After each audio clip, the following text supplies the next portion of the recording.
Hello and welcome to Who Are You? The Bobcats you know, the stories you don't. I'm your host, Joel Vanner, inside the podcast studio, Quinnipiac University School of Communications, and I'm joined today by my guest, Nick Pietruszkiewicz. Nick, welcome to the show. Thanks for having me. This is great.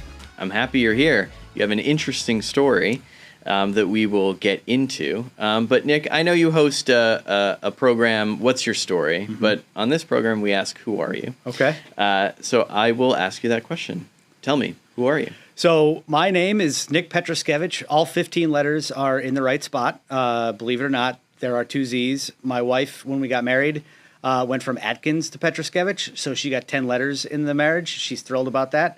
I am assistant professor of journalism and the director of the sports communications program here at Quinnipiac University. We will unpack what the sports communications program has to offer students later in the program. But first, I want to stay talking about you, Nick. Growing up, did you play sports? I did. Despite being height challenged, I played basketball, baseball, and golf. So the 5'3"ers of us who are watching and listening, I'm also height challenged. Yeah. Appreciate your attempt at basketball. There. Sure. No, I played. I started in high school. I could pass, I could shoot, and I did not guard a single person. I didn't play any defense. And you had 2 older brothers who, following along in the story, guided and encouraged you along the way. So let's start with Nick growing up with 2 older brothers. Tell me, where are we right now? Sure. So I grew up in, I tell people Scranton, Pennsylvania, but it's actually a town called Throop, spelled Throop. So either the H is doing a lot of work. Right from the outset, either we can't speak or we can't spell, and sometimes that's a little bit of both. So yeah, I grew up. I have 2 older brothers. My oldest brother Chris is 10 years older than I am. My middle brother Alan is 5 years older than I am. We jokingly said that my parents had us that way because then you only have to have remembered one age and then just be able to either go plus or minus 5. To make their life easier. So, yeah, I grew up with 2 brothers who loved sports, a father who loved sports, so it became a big part of who I am and the life and career that I had after that. Probably a bit of a competitive nature going on there, too, with your older brothers. And yeah, I mean, I'm the best athlete among the 3 of us. Like right, we can argue. Actually, the oldest brother is probably the best, although I would never tell him that to his face. So I'm going to count on him not actually listening to this. Well, we'll make sure to share it with him when it comes out. So going throughout high school, playing sports, yep. Interested in sports, was that kind of really your only area of interest at that point? So I think sports is a big part of who I am. You grow up with 2 older brothers and a father who is actively involved in sports. Like you want to do what your older brothers do, and Sure. You want to do what your father does, and so you follow them around and you become part of that sports culture and watch it all the time. But I've always been interested in words, and so I wish I had a plan of what I became later in my professional life. But I loved writing and I loved sports, and we threw them off the wall. So I think that part of it is, and I wish it was still happening more today, but I loved when Sports Illustrated came in the mail, right? Okay, and so magazine. you something, a piece of paper actually in your hands. And so I think that was important from the beginning. Was I liked how people described the world around us. So you have this passion for journalism, an area of interest. How did you turn that into a path in your undergraduate experience in college? How did you start out? Sure. So I got into college. I did not get into the journalism school right out of the gate. So I had to prove that I belonged, and part of that was taking the test for standard written English, and I am the worst standardized test taker in history. I think it runs in the family, and so I must have failed it twice before finally passing it the third and allegedly last time I was going to be allowed to take it. I sat in an associate dean's office and took it with him staring at me. So, again, I don't know if I actually passed or he helped me out, but I had already been working for the student newspaper. I had already been covering major Division I sports, and so I had already proven that I could do the job, and I was annoyed that this stupid standardized test was going to keep me from something that I, one, the only thing I've ever wanted to do, and two, that I had already proven, at least to myself, that I think I can do this. And so eventually we cleared that hurdle and led to a pretty good run of doing day-to-day sports journalism for 22 years before I came over here full time. And when you were in college, you had experience with the Washington Post, and that was a place that you always kind of wanted to go back to. What did you do at the Washington Post? Where did you start out? So during college, I worked for the student newspaper my first 3 years, and then my fourth year, my senior year, I worked at the Washington Post. I answered phones. I covered high school sports and non-revenue college sports for a year for the final year of my academic life, and then for 6 months after I graduated because I couldn't find a job. So I answered phones. I covered high school sports. There was nothing quite like seeing my byline in the Washington Post. I tell people when I got into this, I wish I could say I wanted to be Woodward and Bernstein and be the next great Washington Post journalist. I didn't know any better. I just liked sports and I liked writing, and I threw them up against the wall and created a career. But the Washington Post, and I will still never forget, I was there for the presidential election in 2000, so Bush-Gore, when nobody knew who won. And I remember volunteering to work election night just because I wanted to be in the building. I wanted to be like in the arena. And so nobody could figure out who won. We learned the phrase hanging chads. And I looked up and Bob Woodward was walking through the newsroom. And you're just, oh my God, it's Bob Woodward. One, that's so cool. And two, something big must be happening because it's 10 o'clock at night. And Woodward of Woodward and Bernstein just walked in the building. Would you say, and here at Quinnipiac, we have various student media clubs and organizations that students can get involved in, one of over 150. My time here at Quinnipiac, I was in Q30 Television, which is our student-run television station. Would you say that the experience that you had in college and the experiences that students can have here at Quinnipiac and student media elevate their skills that they learn in the classroom, give them those practice opportunities to actually create those things that could get them to places like the Washington Post or even ESPN, which we'll get into a little bit later too? I think it's vitally important to do it. I think it's as important as the academic experience of standing or sitting in a classroom with myself and the other professors around here. Is it more important? No. You still have to come to class and still do your assignments. But I think it's incredibly formative, and you learn what you're good at, but more importantly, you learn what you're not, or a style that you don't like. I think you learn as much from what you don't like as what you do. And so whether it is being conversational, whether it's being sarcastic, whether it's being fact-based and using numbers to tell your story, you figure out what you like, or you figure out what you don't like or what you're not as good at that you need to improve upon. And I think that's the opportunity with student media. Like, you can take your first shots and figure out whether you swung and missed and why you swung and missed and fix it, or figure out what you're really good at and really focus in on that part of it. And you can build community too with your peers and faculty advisors that are also in the organizations. Yeah, like Monday and Tuesday are a big day for student media, and right around the corner from where we're sitting, those knuckleheads are all sitting in the wedge and working, and I walk in there and there's music playing and they have donuts on certain days, or they just came from the caf and it's 10 or 15 of them.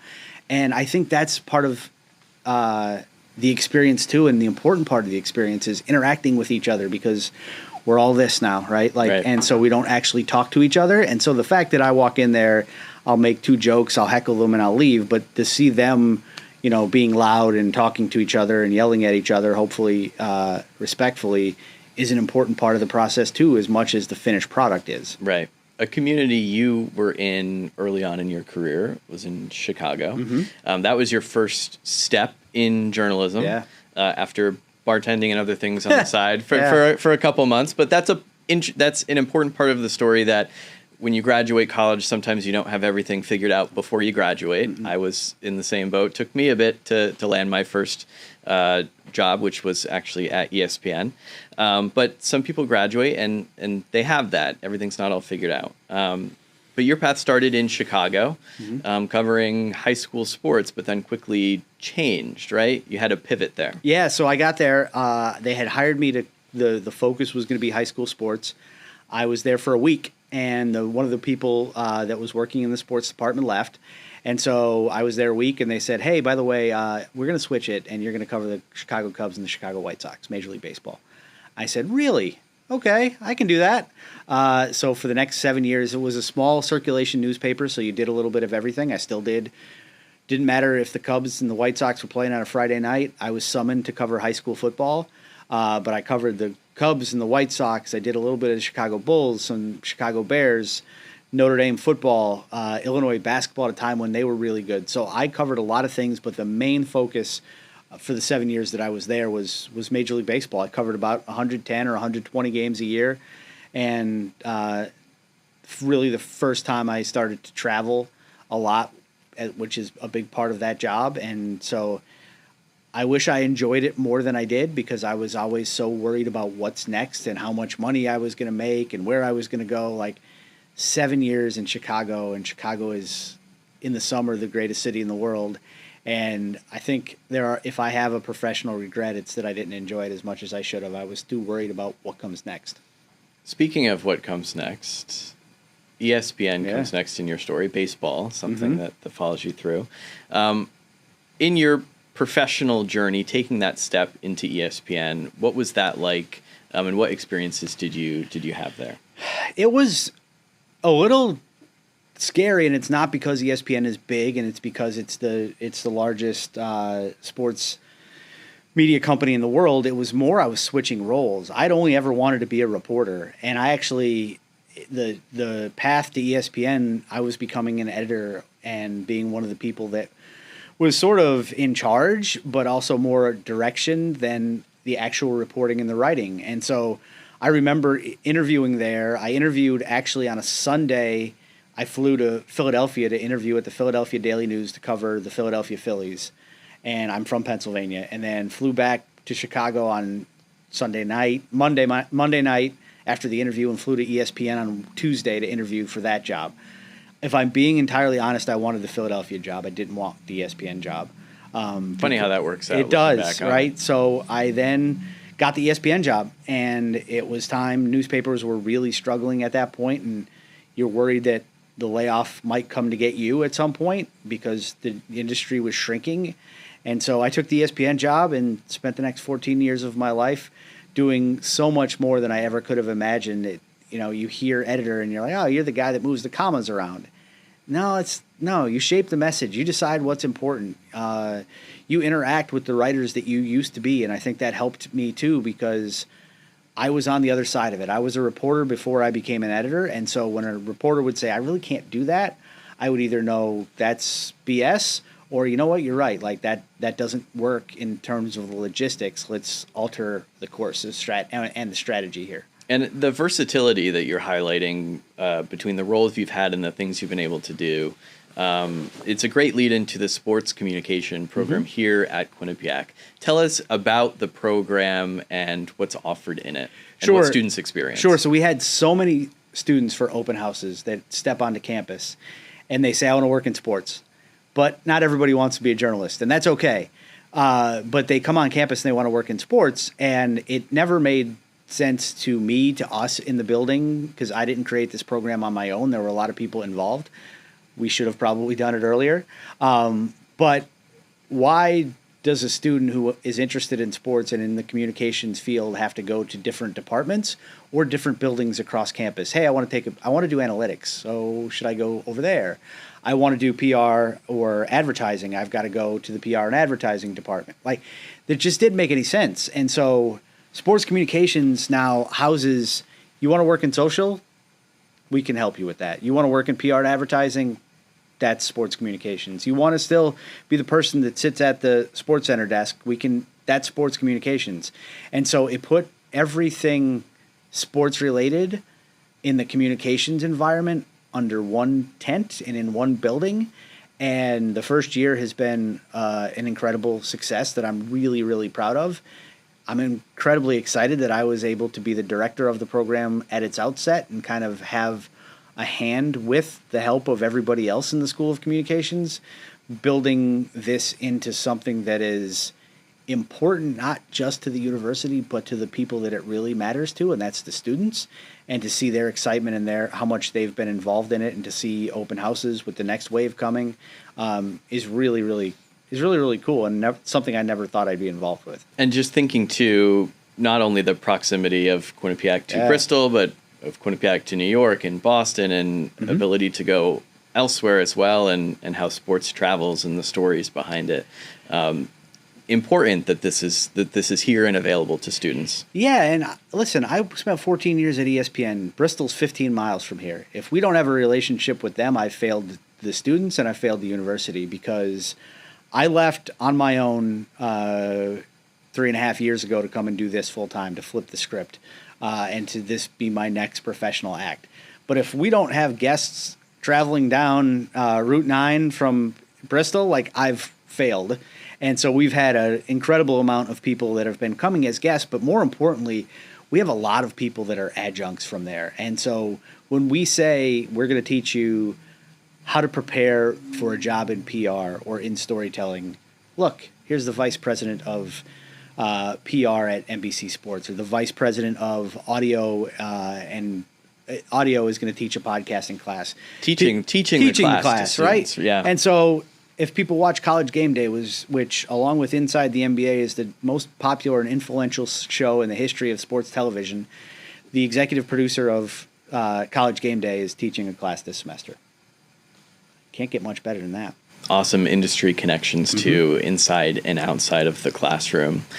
Speaking on the courses, what are examples of some of the courses that students could take? I know the program is still relatively new, but what are some examples of courses that students could look forward to taking? Sure. We have courses in PR. We have courses in social media. We have courses. I'm in the process with a friend of mine developing a course for sports on YouTube, because I think we have to make sure that we evolve.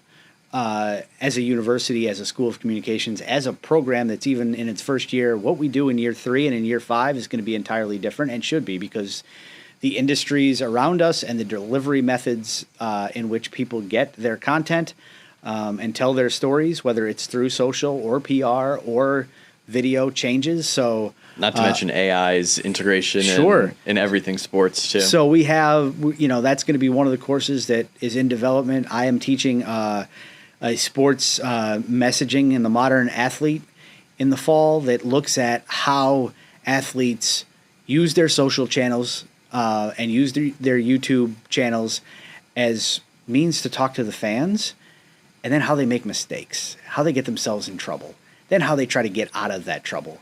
So there is a PR component to that. There's a storytelling component to that. There's a social media component to that. And then there's a crisis management component to that. And that is what we're trying to embody in this program, is it can be and should be all things to all different students.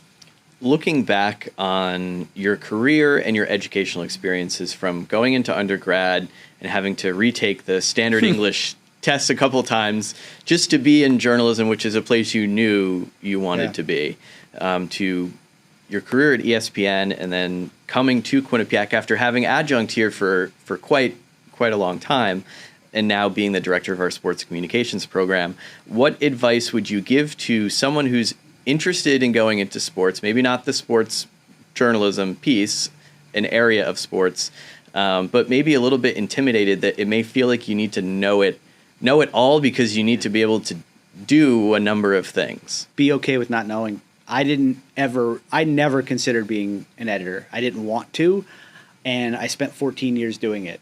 And that's the big part of this program too, is there are so many opportunities to work in sports that the students, when they get here, even after a year or two, wait, I can do that and be involved in sports? That doesn't make, really? Yes, you can do that. That is a job in sports. Do you want to help create the environment between periods at a hockey game day management, operations? That's part of sports communications. You want to plan giveaways before a game for the Yankees. That's sports communications. That's what we're talking about here. That's messaging. And so understanding that you don't understand is okay. I had no idea. I went to college and said, sports, writing, throw against the wall and see what happens. Those opportunities are here too, because people walk in my office and I have every media credential I've ever been given in my life. I have one of the cork boards in my office, mostly because my wife wants these things out of our house. And they are mileposts of my life, but they're also opportunities that I didn't know existed before. And so I just got back from the Masters, and all the people that I worked with are working in sports, but we're all doing different things. Sure. There's social media people, there are PR people, there are communications people, there are video people putting together not just things for the big screen on your wall, but your phone and your social channel and your PR network and your communications staff for next year. There's so many different opportunities that you're not aware of, and you just have to be willing to have your mind open enough to understand that those opportunities might exist. Thinking of a sports media enterprise, even sports teams, tons of departments that make up those. So there's an area in there, opportunity for anyone. Being confident in yourself, but also willing to learn along the way, and bringing your full self to every experience sounds like it would serve students well. Because especially the industries change, and you have to have that adaptability about you, or you're not going to survive. It's gonna what we're teaching them now, when they go out into the world, 5 years from now, they're gonna have to know a new skill, or they're gonna have to know a new delivery method, or they're gonna have to know a new social media application. Are you willing to do it, or you just say, well, I've only done it this way, and this is the only way I want to do it? I've worked with too many people in my time at ESPN listen, I wanted to do this one thing. I wanted to be a reporter. I want to be a writer. I have no interest in learning how to be good on television. I have no interest in learning how to be good on social media. And the world passes you by that way. Yeah, have to be open to all opportunities that come your way. Yeah. Nick, thank you so much for joining me on the show, sharing your story, experience, and what the sports communications program at Quinnipiac has to offer. Thank you. I appreciate it. If you enjoyed today's episode, be sure to subscribe and share, and find other episodes on Apple, Spotify, and YouTube. Until next time, when I ask my next guest, who are you? I'm Joel Vanner. Bye for now.